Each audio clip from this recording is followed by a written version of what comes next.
What's going on, guys? Today is March 5th, 2020, and I got in some goodies for the Celica.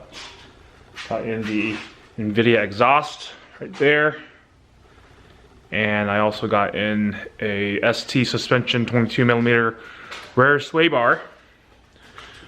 And so I went ahead and I installed the rear sway bar already, but I have not installed the exhaust yet. Just a comparison. Right is the OEM and the left is the Invidia N1. I think it's a lot lighter. I think this one's only like 20 pounds. This one pretty heavy. But right here is the OEM rear sway bar. Just take it off. So this is what a 20-year-old rear sway bar looks like. And the reason why I'm swapping it out is because I am getting a new one. It's already installed, but I got a new one because I wanted to autocross. And if you autocross, then you know that the rear sway bar needs to be upgraded because you want to induce oversteer instead of understeer.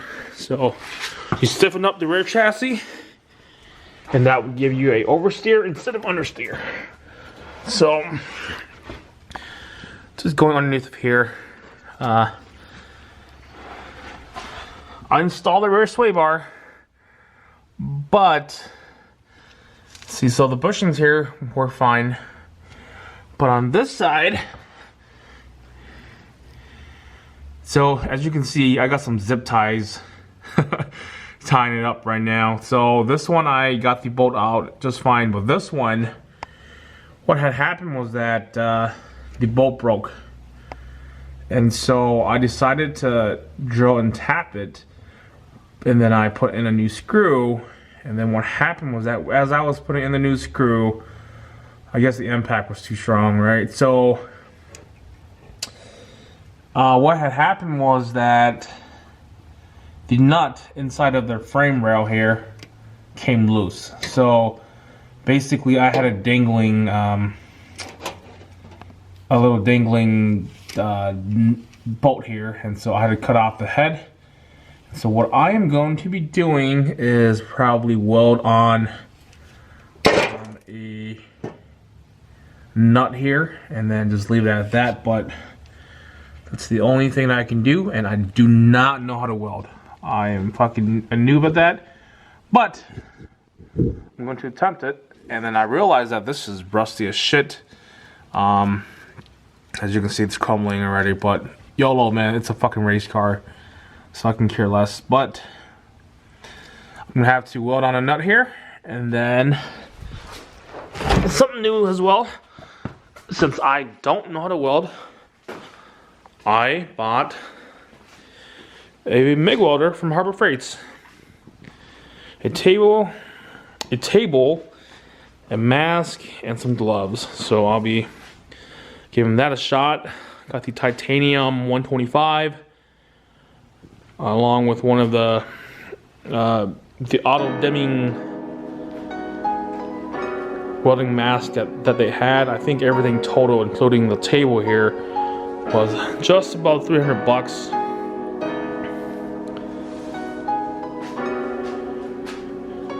Yeah, so can't wait, man. I'm gonna be putting on the exhaust, putting on the sway bar, or I mean, I guess the sway bar is already on there, but I just have to bolt up and weld on a nut to that sway bar.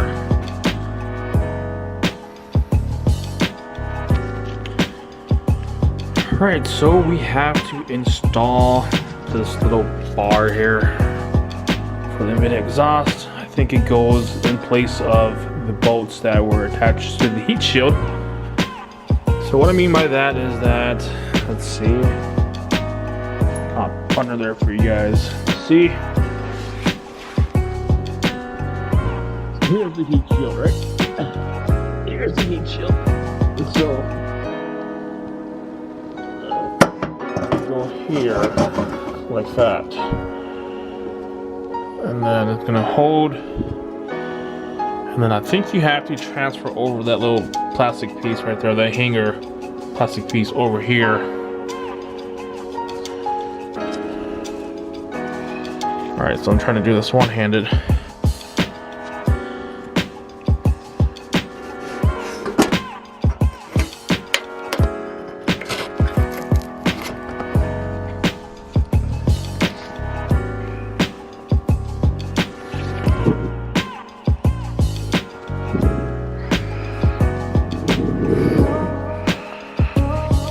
Hard as hell to do it one-handed.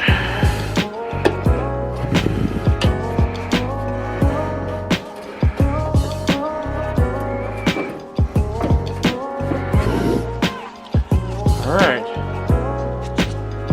so tighten it up. That should be good. It's just a 10mm. Alright, so now the fun part is taking this off and then putting it right here. So, I don't know, man, it's crumbling already. I'm gonna have to figure out a way to take this off.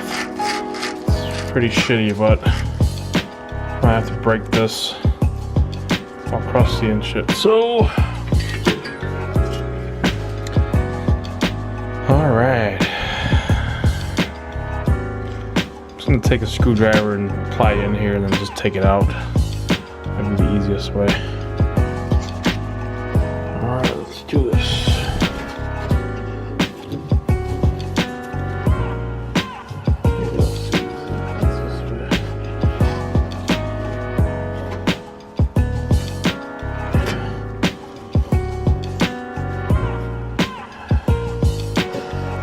There it is. Hang loose, bruh. So now that the hanger is on, we can put the exhaust in. Alright, man. Chill. Talk to this guy, but basically what we're gonna do now is just slide it in to these rubber cushions here. There's gonna be 3 of them. One here. Another one can be right over here, right there, and then the one that we just did earlier, that one, and then it just requires the bolts, and then you just gotta bolt it back in, and that should be it. Alright, so just an update, you will need new bolts for the exhaust. So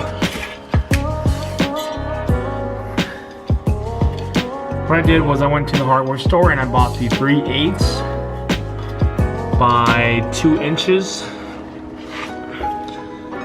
And then that should be a perfect fit for the new bolt and nut.